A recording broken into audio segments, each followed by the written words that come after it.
So type in your key takeaways that you've gotten. And if you have any questions, please save it.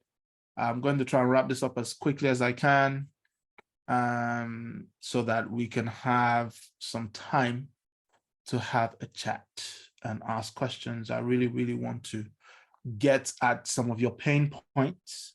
So for some people like, oh man, I've had this burning question for months, years. This is the opportunity to ask it. And I really want to be able to answer as best as I can some of these questions. So I'm going to get through this. Now, branding and how to open yourself up for more gigs. Branding and how to open yourself up for more gigs. Now, that one is a very, very wide, and there's so many things we can do. Now, the most important thing in getting more work, especially, and the brand is always has to do with your values, always has to do with the values that you hold, and then bringing it to the forefront so that people who look at you or look at your website, whatever it is, that your Instagram page, or even who meet you wherever you are, they can tell who you are. They can tell who you are.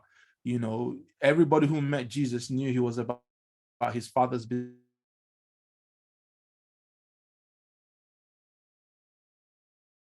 These were just some of the things that you see. Yeah, so you meet Jesus, you think, wow, at that time, they said that the rabbis or the teachers will sit around and hold very intelligent conversations with him. And even the Pharisees, the Sadducees, all these guys, they'll sit down and they'll try and, bring Jesus down, and with curveballs and being politically correct. And he always found his way around it. So he was intelligent, he was very knowledgeable. He was serious about what he was here to do. So, in some ways that was his brand. So what is it that you're trying to do?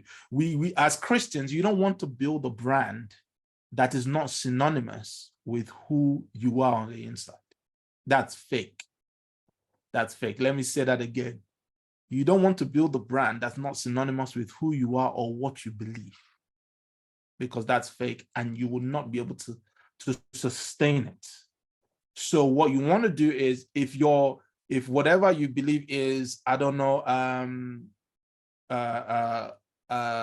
let's call it, you believe in reaching youth, for instance, and creating an experience for youth, and that's your type of brand. And it's not just because that's the in thing. Wherever you go, that is what you will be talking about.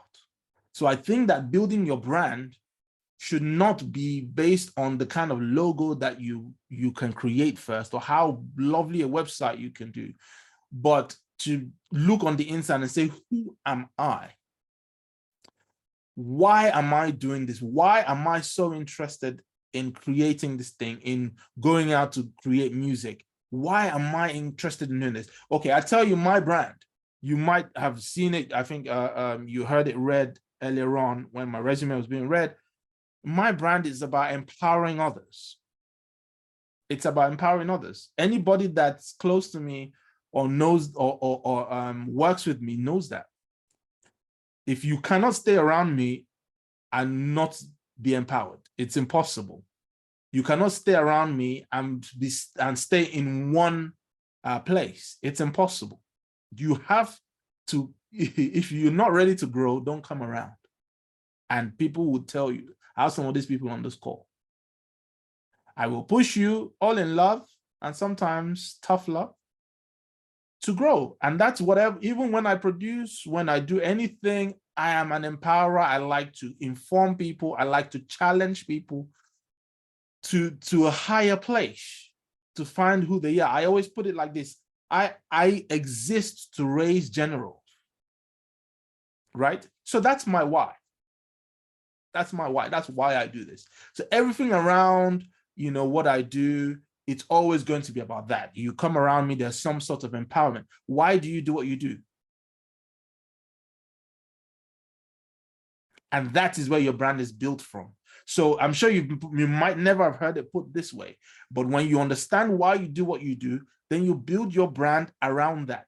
What then happens is that like starts to attract like. What then happens? You will find out that all of a sudden, let's say you're this youth person and you're always interested in youth, you would always find some sort of youth program to go to, or that, you just want to be a blessing there. It's like if they woke you up from your sleep, you're ready to give them value.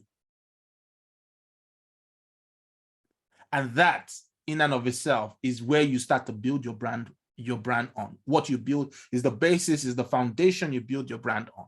And all the other things, all the logos, websites, and everything, it starts to flow out of that.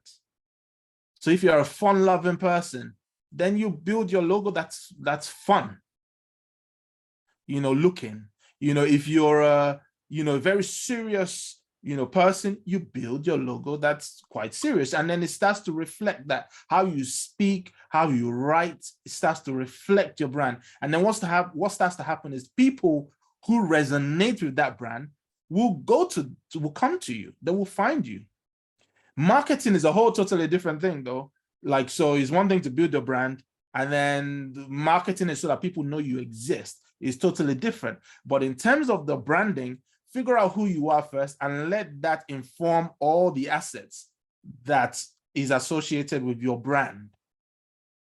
And then the right people that need to find you will find you. And with a bit of marketing spend, whether it's you do it online these days, Instagram, Facebook ads, or any of those things, YouTube, whatever, they'll find you. And sometimes in certain cases, the value that you give will be so strong that people will seek you out anyway. They will seek you out anyway, because every time they encounter you, the people that you impact will go and talk about you. So before you even arrive, they're like, oh, I know of you. I know this person. And that is a way of building your brand too. Know who you are, know why you do it, and give immense value. And people will come and find you. If you're into marketing and you can do all of those things, great. That's even better, because then more people will find you and you push out stuff. But if not, those three things: find out who you are, why are you doing it, and every time you have an opportunity to do it, give great value all the time. Give great value all the time. If there are 5 people, give great value. If there is 1 person, give great value. If there are 10,000 people, give great value. And this way, what happens is it doesn't matter who you're speaking with or how many people are in front of you. You're not doing it based on the people that are in front of you. You're doing it just because this is your heart. And people would know because they feel the passion. Passion is infectious. Passion is infectious. And passion should be one of the building values of your brand.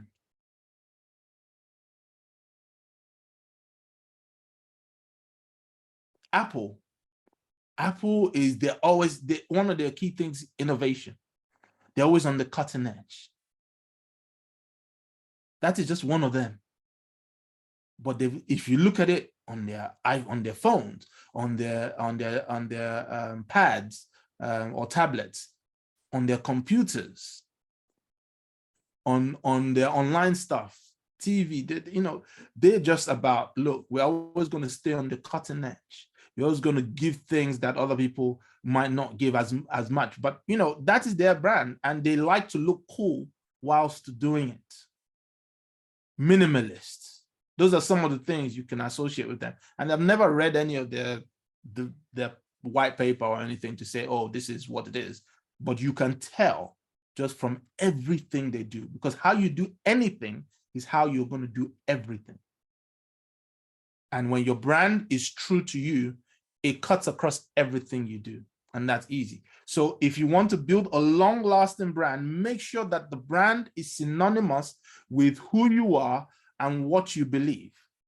And it will stand the test of time, because when the wind of change comes, that wouldn't blow it away, because you're not just doing it based on what is popular, but because you're doing it based on who you are.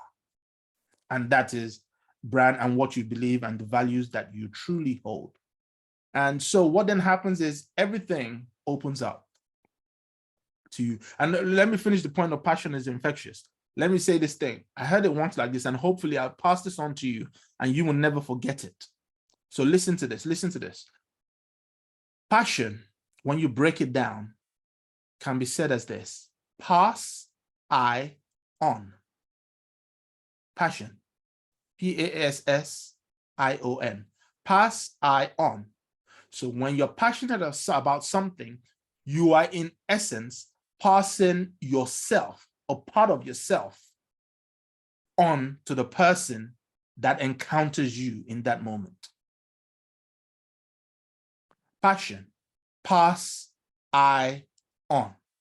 So if you are passionate about something and it's not passing on to the people that are around you, then I have to question, are you passionate about that thing? I'm just going to type it in the chat. Pass I on. That is what passion is. And when you do that, trust me, you open yourself up to more gigs. That becomes a fringe benefit. Because when you do something and you go in there and you just sing your heart out, and let's say your thing is, I just want to connect people with God, through worship songs. I know that sounds very simple and straightforward. Of course, we all want to do it. But if that be the case, are you paying the price that is required to be able to do that? Because to be able to connect someone or other people with someone, that means you need to know that person very well for yourself. And the songs and the things and the moves you do is not going to be based on popular opinion or what is happening or is trending. It's going to be based on the revelation that you get from spending time with that person. So then you figure out the best way to connect people to that person, because you're like, oh, I know this person very well. And I know what you're going through. So I know this is how you can connect to this person. And that's what happens. So when you do that and people get an experience of that, whether it's through speaking, through management, through being a BV, through being a bassist, what happens is people will know that every time this person is here, there is a shift in the atmosphere. I just know that when this person is playing bass, the bottom end is just solid. When this person is singing BVs, they're not just singing parts, but they're just like almost like a backbone to what's going on. When this person is an artist, when they sing a song, they release a song, you can tell that they didn't just write a song for the sake of writing it and constantly releasing content and trying to trend. They write it and they release it because this is coming from deep within, and they felt like it was so much that they needed to just get it out there. And because loads of people resonate with it. When you're that kind of a person, and this is a journey of, we started with growing and development, and this might be on your journey between A and B, like I said before, you get to find out that it takes a long time, but when people connect eventually and start to feel something with you, they would always come back. That's what they call brand loyalty, right? And the honest truth is, can I be truthful with you guys? Can I be honest with you guys? The honest truth is, as Christians, and if you're going to do this thing as a Christian, as a gospel artist, the brand is not you. The brand is God.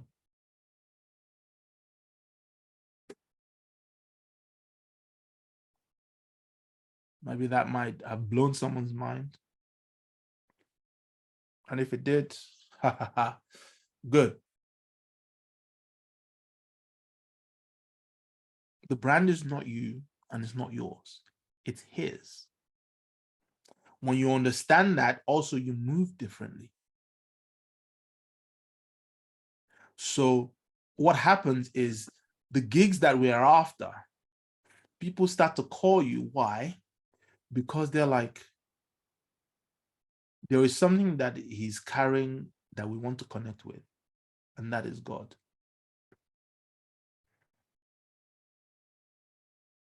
There is something that you carry that people would want to connect with and resonate with all the time, and that is God.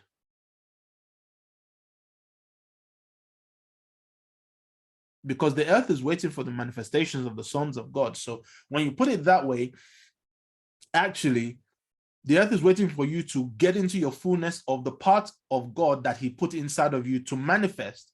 And when you start to show it to the world, everybody that wants to connect with that. They want to connect with that in whatever way. Oh yeah, you might have to package it. We talked about the before, and put it in a certain way because you know who you are. You figured it out and why you're doing it. So then everything, all the assets that the whole world recognizes, the websites, the photo shoots, the logos, all those things come as a result and are built on the foundation of who you are. And who you are is built on the foundation of who God is. Can you see the trend now? So the foundation is God. Then it builds you to who you are. Who you are then informs all the outputs, all your output, the assets. And then the songs that you write, the connections you make, the workshops like this that you speak with, is all informed from that God foundation through you, and then onto the output of people who then you pass on this part of you that God has put inside of you and that resonates with them. And then they come back to you and say, hey, oh, Robert, can you come back and speak with us? Can you come back and minister in our church? Prosperity. Oh, we loved what you did there because we saw you at that place. So can you come and do that? Then you go and do that in this place. And before you know it, it starts to happen like that. Think of this picture. One person, you speak to 10 people. So there are 14 people on this call. You speak to 14 people. Let's use this call. I'm speaking to 13 other people. And 13 people see, of these 13, maybe 2 people are like, oh my word. We're so blessed by this. And we are connected to this other group or connected to this church. And I think that this would be a blessing for you to come and speak to them. Then 2 of you call me out. So I've spoken to 13 people now. 2 people call me out to 2 different places. And then what happens is one place is 100 people, another place is 500 people. What's happened is actually this one thing that I've done here has now opened me up to probably another 600 people that might open me up to now a few more thousand people. And this is minus, in this day and age, the recordings that are being made, that are being shared and all of that. And before you know it, one thing has now become 10,000. One thing has now become 100,000. I always say this, all the seemingly small and inconsequential things I've done in my life, I've opened up to the biggest things. So how do you open yourself to more gigs? Do everything with passion, with vigor. Don't look at it just based on, oh, it's only small numbers, so I'm just going to do that. When you look at it, what David did when he killed Goliath, before he did that, what was he sent to do? He was sent to take food to his brothers. That's what he was sent to do. He wasn't sent to go and fight Goliath. And he could have been looking at it like thinking, a whole me. I'm African, so a whole me. I've killed lions, I have fought lions, I've killed bears, I've done all these things, I take care of sheep. You want me to carry food like a messenger errand boy to my brothers? Why don't you send one of the other servants?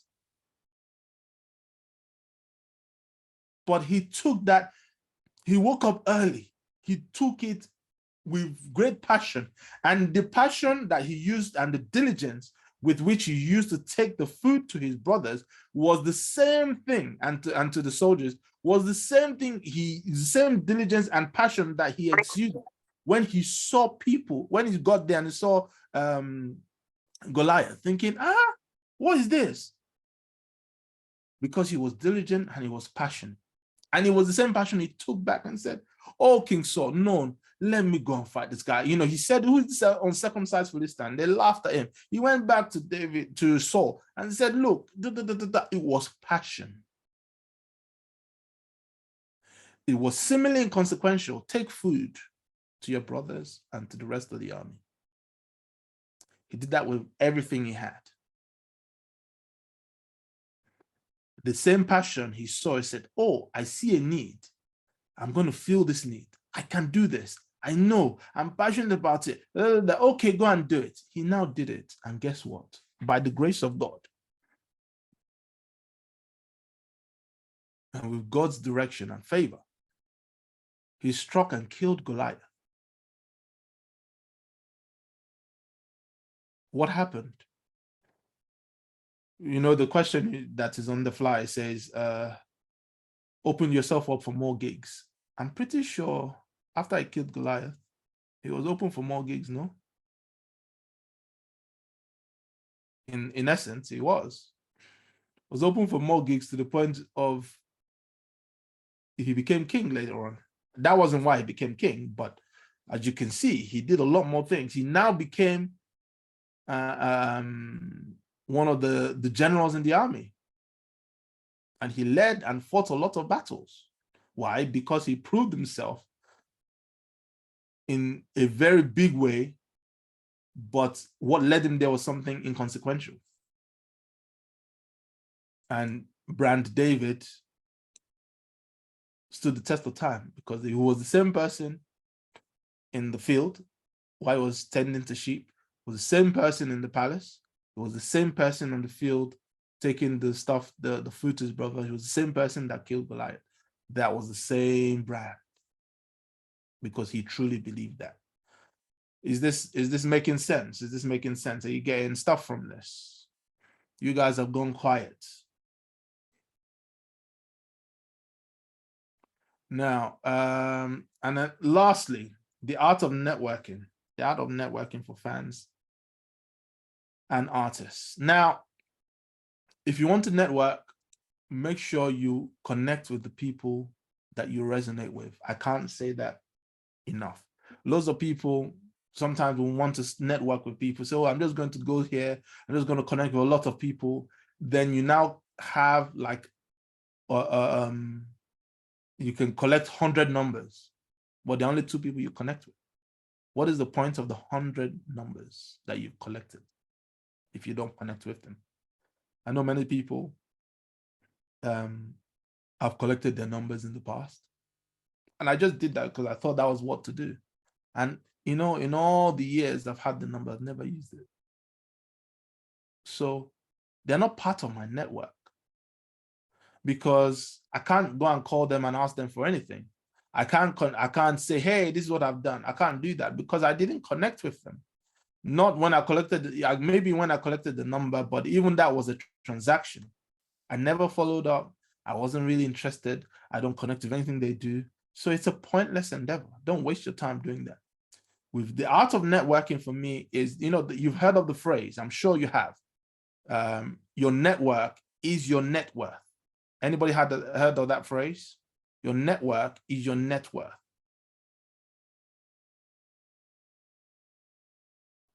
Are you guys there? Your network is your net worth. Now, if your network is your net worth, then for real, you must be able to leverage that network. If you're unable to leverage that network, then it can be your net worth, and it is potentially not even your net worth. So all I would say with that is as simple as this. Out of networking, if you're doing an event and stuff, try and connect with the people that come there. Try and connect with the people that really support you. Try and connect with them and say, hey, what are you doing? What do you need?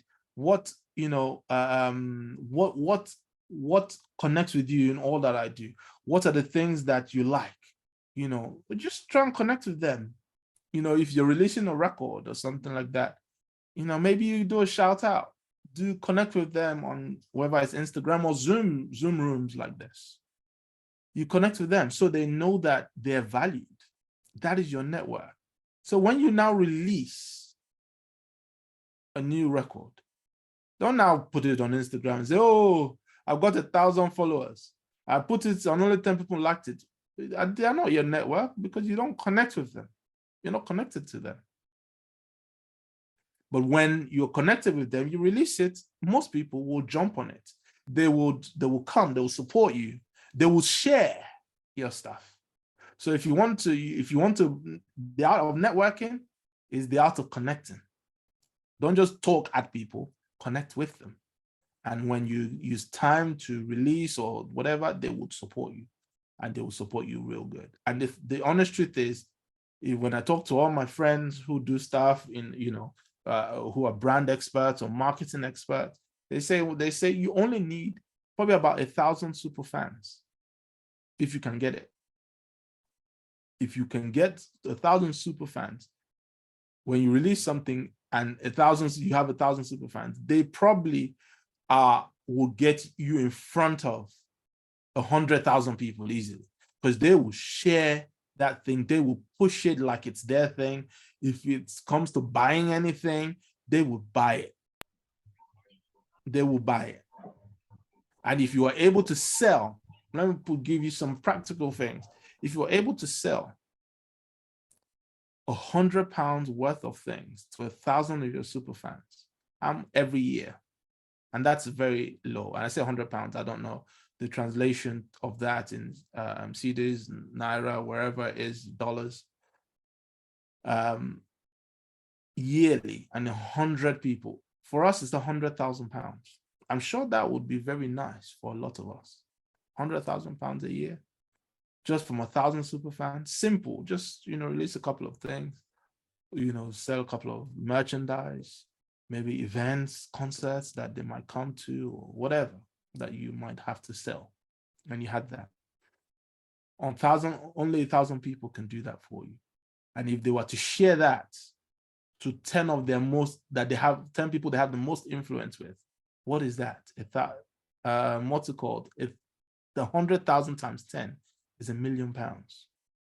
Now, it's much easier said than done, but this is just a fact, and this is a reality, which is why if we spend more time connecting with our network, we have more of a chance of doing greater and wonderful things for God's kingdom as well.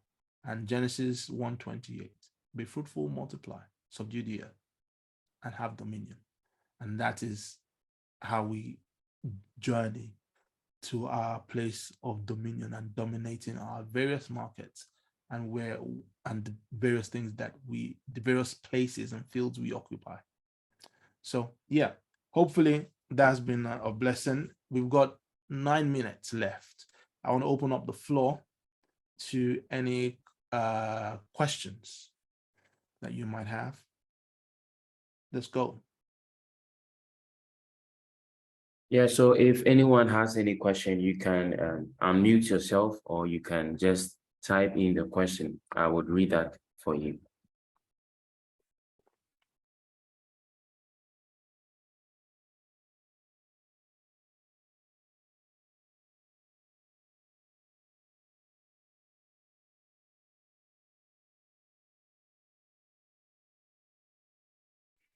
No question from me, yeah, but just want to say that obviously is everything you've been saying just been resonating, man. It was a real blessing to just hear some of the things that you said, and just left me with a lot of key takeaways to take. So thank you, man. All good, bro. Thanks for coming.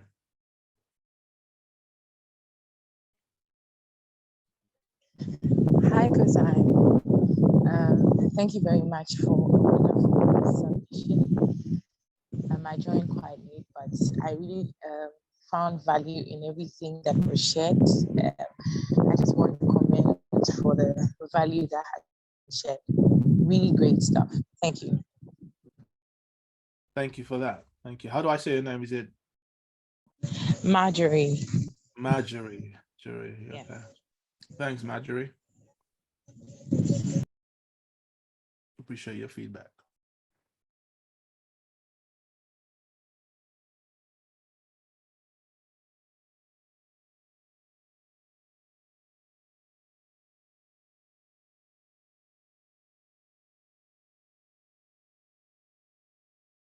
Anybody else? Any questions, any comments?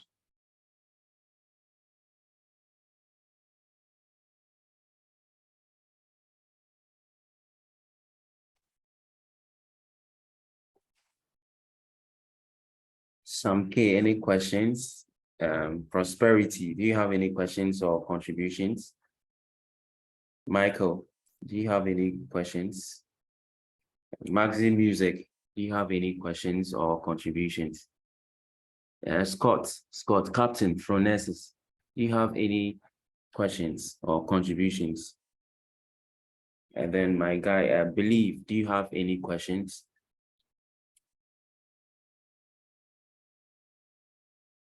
Okay.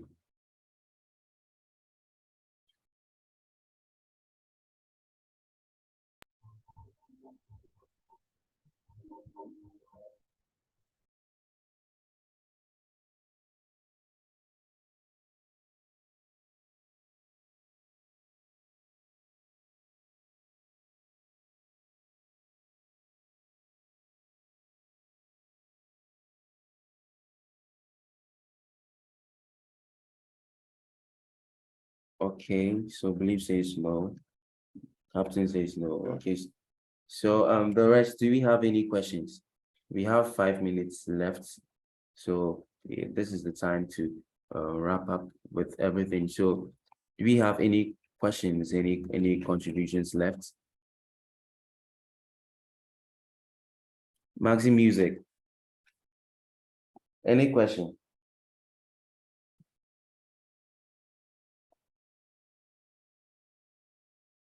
So Michael, do you have any questions or contributions?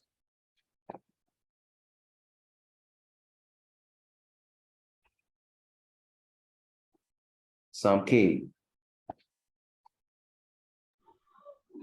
Thank you so much. I think I would have had enough to say. I didn't really want to but I think it makes a lot of sense. Yeah. That's because I was in the meeting throughout the whole time. I'm trying to talk and see anything or ask any questions. That's it for me. Okay, right, sure. We can share the video the video with you after the session, so you can catch back with what you missed earlier. Thank you. Thank you. So we have 4 minutes more. So Simona, I think we haven't heard from you. Any questions or contributions? Simona and Pakwesi and Michael, we haven't uttered a word. So can you kindly say something, any question or contribution, so that we can sign off? Just seen one question from Pakwesi. Please, does featuring a known artist is featuring a known artist a good way to gain some form of visibility? From a strategic point of view, yes. That is the short answer, because that way, hopefully, if it's something they want to do and they like and connect with, you find out that their own people will now get to see your stuff. Their following will get to see your stuff. But doing that as the only reason to feature an artist, most times, the artists themselves might not go for it.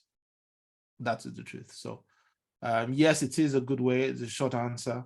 But to even get to that point, it is important that, again, there is a connection between you and that artist. And most of the times, if they're a big artist anyway, they would have some of their own values and things that they like to put in place to make sure there's a connection. If you pay money for it, yeah, you could try that. But where there's a real connection, you will push it, they will push it, and it will resonate to a lot of people. So just to put that there. Captain Phronesis, is it all right to feature a secular act as a gospel minister I mean, can two walk together except they agree? Impossible. Do not be unequally yoked. The Bible talks about it. So I think that's a biblical answer. And I'll say, I would personally, I wouldn't do it. Hey, that's me. You know, in today's world, there's a lot of political answers. But personally, I wouldn't do it because it's like, what vibe are you bringing to it? You know, especially if that secular artist is not a believer, and what the values they hold or in their music that they put out there does not resonate with the values or is not in alignment with the values that you hold, or as a Christian that you should hold. I would say no. I would say no. Captain Frenos, I think I answered that question. If the secular act is a believer, if the values they hold and the kind of music they release, because one thing to say they're a believer, but then when they release music, it's all lots of profanity in there, naked women, all of those kind of things. Then I mean that tells you, you know, we say, you know, not everybody that says Lord, Lord. You know, Lord, calls Lord. We don't have a lot of time. I'm going to go straight to Maxi. Who's laughing? Oh, it's okay. Maxi Music. Hello, Maxi. Yeah. Hello. Did you have a question? You had your hand up.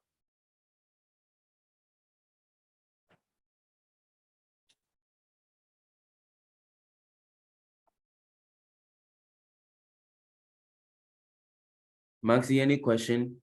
Your hand was Hello. up. Hello. Can you hear me, please? Yes. Hello. Can you hear me, please? Yes. It's actually not a question. Sorry.